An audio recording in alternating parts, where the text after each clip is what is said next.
nag-file na kami ng bill on EJK, no?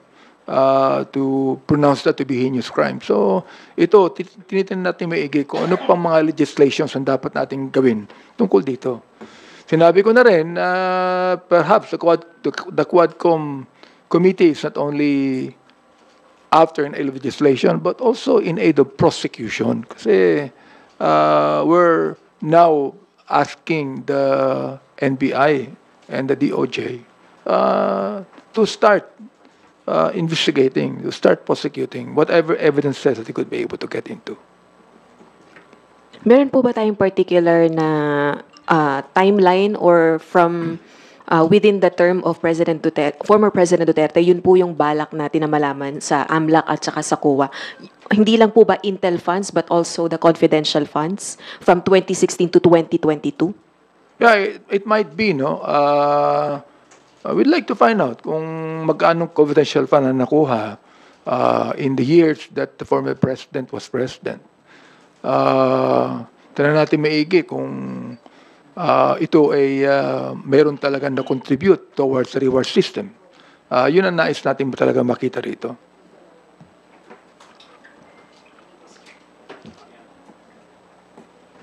Sir, sorry, you just mentioned po na hindi lang po kayo after in aid of legislation but also in aid of prosecution.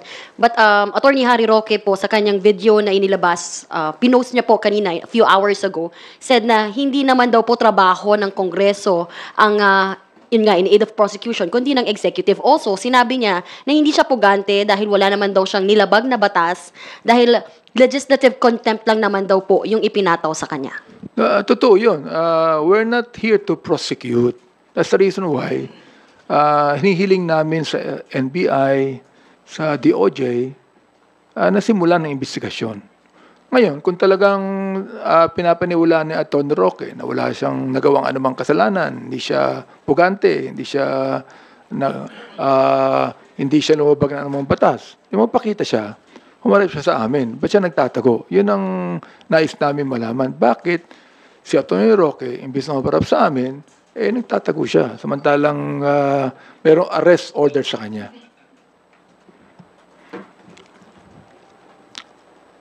Hi, sir. Zandro Ochona pa from Billionario. Sir, so aside from the Intel funds, are you looking at other sources of yung funds na ginamit for rewards?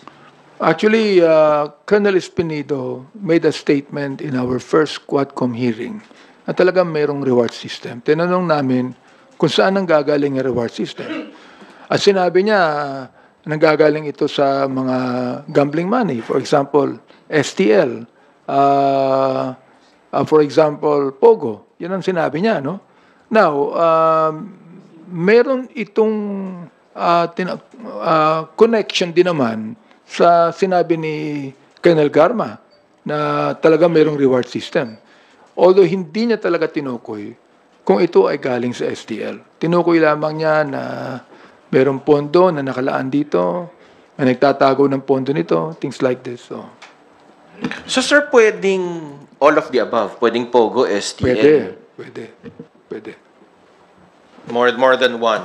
Yes, pwede. Pwede rin na, na kung yan ay talagang operational expenses at tinatawag, siyempre, that would appear. Mag-a-appear yan sa COA, mag-a-appear yan sa pag-imbestiga doon sa mga intelligence fund and confidential fund na nakalagay ng operational expenses. Ang gusto nating malaman, paano ginamit itong operational expenses na ito? Kasi actually, pag sinabi nating operational expenses, binibigay bago ang operation. O, hindi binibigay yan after the operation. So it's not actually a post-operational expenses. But before any operation can be done, merong tinatawag nating operational expenses. We understand that. But not the reward for policemen killing another person for that matter. So, sir, possible na dirty money yung ginamit for the reward system? It can be possible. Yes. And sir, last na lang on my part. Yung may binabanggit si Colonel Garma na yung COPLAN pala, sir, hindi pala pinapondohan ng PNP. Yung COPLAN po, yung mga planned na operations. Hindi pala siya pinopondo ng PNP, nakasanayan na daw on ground na pumupunta yung mga pulis sa mayor. May ganun po ba? I do not know a lot of things about that. Although, syempre, ang atin namang mga kapulisan, pumupunta yan sa LGU, no? Especially kung talaga meron silang operations, and they would be asking the LGU for help. Okay lang yun eh. Okay lang yun eh. Unless otherwise, ang talagang papatay nila, mayor din naman. The thing is, in the past, in the last administration, I think there were 9 mayors that were actually killed. Yun nga, sir, would we go as far as isa-isahin? Tignan yung mga kaso na rin na ito kung connected? Tignan na namin to eh. Ang sinabi lamang ni Colonel Garma na merong police officer na involved ay yung pagkapatay kay Mayor Halili, no? I was the one that asked, halimbawa naman yung pagkakapatay sa Mayor ng Los Baños, si Mayor Perez. Drugs din yun eh. At ang napagbintangan ay konsyal. In fact, right now, the councilor is still in jail. Oo. Yung ba, police operation din to. Wala siyang sinabi, hindi niya raw alam yun.